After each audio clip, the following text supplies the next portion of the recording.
Hi எல்லாருக்கும் வணக்கம். நாங்க இருக்கிற சான் ஆண்டனியோல இருந்து ஒரு 70 கிலோமீட்டர் தூரத்துல ஹோண்டோ அப்படிங்கிற ஒரு கிராமப்புறத்துல இருக்கிற ஒரு மாட்டு பண்ணைக்கு தான் நம்ம இன்னைக்கு போயிட்டு இருக்கோம். இந்த வீடியோல விவசாய தொழிலாளிகள் எப்படி வந்து யூஎஸ்க்கு வரலாம், என்ன விசா அப்ளை பண்ணணும் அப்படின்னு சொல்லியிருக்கேன். வீடியோவை ஃபுல்லா பாருங்க. கிராமப்புறம் அப்படிங்கறதுனால வந்து ரோட்லாம் வந்து குண்டு குழியுமா தான் இருந்துச்சு. இந்த மாட்டு பண்ணைக்கு வந்து எல்லாருமே வந்துலாம் பார்த்துட்டு போக முடியாது. நாங்க ஃபார்ம் கனெக்ஷன்ஸ் அப்படிங்கிற ஒரு இடத்துல இருந்து பால் வாங்கிட்டு இருந்தோம். அந்த கடையில வாங்குற மக்களுக்கு மட்டும் ஒரு டூர் மாதிரி அரேஞ்ச் பண்ணிருந்தாங்க. இப்ப பேசிட்டு இருக்காருல, இவர் தான் ஜான், இந்த ஃபார்ம் ஓனர். 5 தலைமுறையா குடும்பத்தோட சேர்ந்து விவசாயம் பண்ணிட்டு வராங்களாம். Okay, so you said Wagyu is what they call it? Uh-huh. So how does that stand up to Kobe? Okay, so Wagyu is kind of a general term for Japanese breed. A pure Wagyu has got almost more fat than pork does. Yeah. And it's real expensive. என்ன மாதிரி மாடுலாம் இங்க இருக்குது, அதை எப்படி வளர்க்கணும் அப்படின்னு சொல்லிட்டு இருந்தாரு. அப்புறம் ஏதாச்சும் டவுட் இருந்தா கேளுங்க அப்படின்னு கேட்டு சந்தேகத்தை தீர்த்து வச்சாரு. அமெரிக்கால மாட்டு பண்ண ஸ்டார்ட் பண்ணணும்னா எவ்வளவு இன்வெஸ்ட்மெண்ட் வேணும், எப்படி ஸ்டார்ட் பண்ணலாம் அப்படின்னு ஐடியாலாம் கொடுத்துட்டு இருந்தாரு. எல்லாம் முடிஞ்ச உடனே வந்து மாட்டு பண்ணையை சுத்தி பார்க்கலாம் அப்படின்னு சொல்லிட்டு கூட்டிட்டு போயிட்டாரு. மாடுகள் எல்லாம் வந்து நாங்க பக்கத்துல பார்க்கணும் அப்படிங்கிறதுக்காக அந்த சைட்ல இருந்து இந்த சைடுக்கு வந்து திறந்து விட்டாங்க. இங்க வந்து 3 விதமான மாடுகளை வளர்க்குறாங்க. இது வந்து பீஃப் மாஸ்டர், அந்த கருப்பு கலர்ல இருக்குதுல அது வந்து ஆங்கஸ் பீஃப். இதுதான் வந்து டெக்சஸ்லயே அதிகமா பார்க்க முடியும்.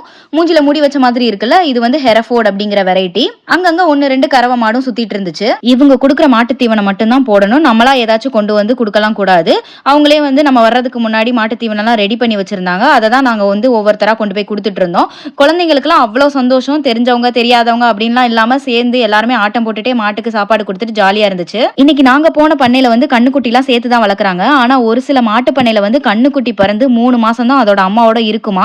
பால் ஊட்டுறதுக்கு முன்னாடி கேட்டில் பிராண்டிங் பண்ண பிரிச்சிருவாங்களாம். அதே மாதிரி மாடுகள்லாம் வந்து 2ல இருந்து 3 வயசுலயே மாட்டு இறைச்சிக்கு தயாராயிடுமா. இப்ப இந்த மாடை பாத்தீங்கன்னா அது காதுல கம்மல் போட்டு விட்டுருக்காங்கல்ல, இதை வந்து இயர் டேக்ஸ் அப்படின்னு சொல்றாங்க. மாட்டோட டெம்பரேச்சர், உடல் நலம், எப்ப சாப்பாடு கொடுத்தோம் அப்படின்னு எல்லாத்தையும் ட்ராக் பண்றதுக்காக நம்பர் போட்டு வச்சிருக்காங்க. என்ன லுக்கு அப்படியே கண்ணை புடிங்கி தின்னு விடு. இல்ல சண்டைக்கு வர்றையா தெரியுதுல்ல, மண்ட பத்திரம். Did you? Yeah, you sent the car. Yes. Yeah. Oh.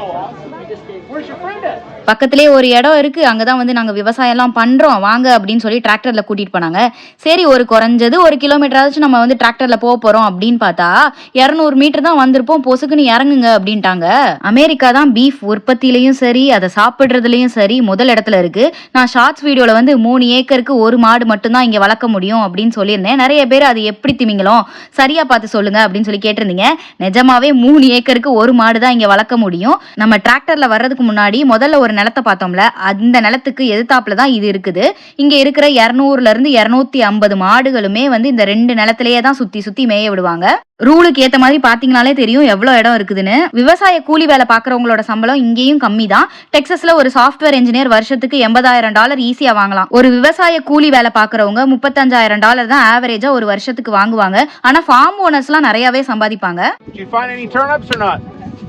இந்த நிலத்துல வந்து புல்ல தவிர கவுபீஸ், லெக்யூம்ஸ், க்ளோவர்ஸ் இதெல்லாமே வளருதான். கோல், டர்னிப், ரை கிராஸ், வீட் கிராஸ் இதெல்லாமே விளைய வைக்கிறாங்களாம். கோல்னா வந்து டர்னிப்பும் முட்டைக்கோசும் சேர்ந்த மாதிரி ஒரு காய். But there's cowpeas out here. This is cowpeas right there. This has been grazed just about a week ago. I grazed it now. So that's a legume which will take nitrogen out of the soil, and it's got good nitrogen. But there's clover out here as well, turnips, and there's ryegrass, wheat, and beardless wheat and oats out here, and ryegrass. This real thin stuff is ryegrass seed. All of its wheat does better when it's really cold. It will really take off. There we go. There we go, turnip. That's actually a small one there. They're yeah, you can take it with you if you want to. டர்னிப்புன்னு சொன்னதுதான் தாமதம். எல்லாரும் டர்னிப்பை தேட ஆரம்பிச்சிட்டாங்க. சரி, நம்மளும் டர்னிப்பை தேடுவோம் அப்படின்னு சொல்லிட்டு எங்களோட டர்னிப் தேடலும் ஆரம்பிச்சிச்சு. ரொம்ப நேரமா தேடி தேடி கடைசியா எங்களுக்கு 2 டர்னிப் தான் கிடைச்சது. இந்த செடி பாருங்களேன், என்னன்னே தெரியல. என்னன்னு தெரிஞ்சா கமெண்ட்ல எனக்கு சொல்லுங்க. டர்னிப்லாம் தேடி தேடி எடுத்து களைச்சு போயிட்டோம். அப்புறம் வந்து டிராக்டர்ல நம்ம பழைய இடத்துக்கே போலாம் அப்படின்னு சொல்லிட்டு எங்களை கூட்டிட்டு போயிட்டாங்க. அமெரிக்காக்கு விவசாயம் பார்க்க H2A அப்படிங்கிற விசா மூலமா வரலாம். இது ஒரு டெம்பரரி விசா. ஒரு பதவியில வேலை பார்க்க போதுமான தகுதியோ ஆட்களோ அமெரிக்கால இல்லாதப்போ வெளிநாட்டு தொழிலாளர்களுக்கு வாய்ப்பு கொடுப்பாங்க. அமெரிக்க தொழிலாளர்களோட வேலை வாய்ப்பு பாதிக்காத மாதிரி தான் வந்து இந்த விசால ஆட்களை செலக்ட் பண்ணுவாங்க. இந்த விசால வந்து அதிகபட்சம் 3 வருஷம் வரைக்கும் வந்து அமெரிக்கால இருக்க முடியும். ஏஜென்ட்டுக்கு பணம் கட்டிலாம் வந்து இந்த விசா வாங்க முடியாது. யாரும் காசு கொடுத்து ஏமாந்துறாதீங்க. ஃபார்முக்குள்ள நுழைஞ்சவனே வந்து எங்களுக்கு டிக்கெட் மாதிரி ஒன்னு கொடுத்தாங்க. எதுக்கு அப்படின்னு சொல்லி விசாரிச்சப்போ லாட்டரியில வந்து நாங்க நிறைய கிஃப்ட் எல்லாம் கிவ் அவே மாதிரி கொடுக்க போறோம் அப்படின்னு சொல்லி சொன்னாங்க. Small, medium, large, cap, and these candles we hand pour ourselves. So yeah, they all got farm animals on them. This is cows, chickens, pig, and different scents. So little farm candles. Cap, small, medium, large அப்படிங்கிற சைஸுக்கு ஏற்ற மாதிரி வந்து T-shirts, அப்புறம் scented candles இதெல்லாமே வச்சிருந்தாங்க. சரி நம்மளுக்குலாம் இது எங்க கிடைக்க போகுது அப்படின்னு சொல்லி அசால்ட்டா உட்காந்துருந்தோம். பார்த்தா எங்க நம்பரை கூப்பிட்டாங்க. எங்களுக்கு வந்து அவங்களோட ஃபார்ம் நேம் போட்ட ஒரு டிஷர்ட் கிடைச்சது. ஸ்மால் சைஸ்லயே கிடைச்சிருச்சு.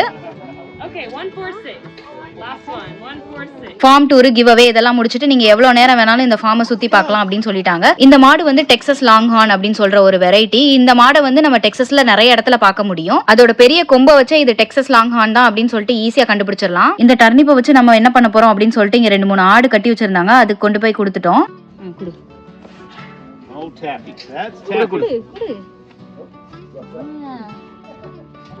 அமெரிக்கால மாட்டு இறைச்சிக்கு பயன்படுத்துற மாடுகள்லாம் வந்து நாங்க இருக்கிற டெக்சஸ்ல தான் வந்து அதிகமா வளர்த்துட்டு வராங்க. கிட்டத்தட்ட 300 வருஷத்துக்கும் மேல கேட்டில் இண்டஸ்ட்ரி அமெரிக்கால இருந்துட்டு வருது. இந்த வீடியோல அமெரிக்கால மாட்டு பண்ணை எல்லாம் எப்படி இருக்கு அப்படின்னு சொல்லி பார்த்திருப்பீங்க. இன்னும் நிறைய இன்ட்ரெஸ்டிங்கான வீடியோஸ் வந்து அமெரிக்காவை பத்தி வந்துட்டு இருக்கு. லைக் அண்ட் சப்ஸ்கிரைப் பண்ணிருங்க.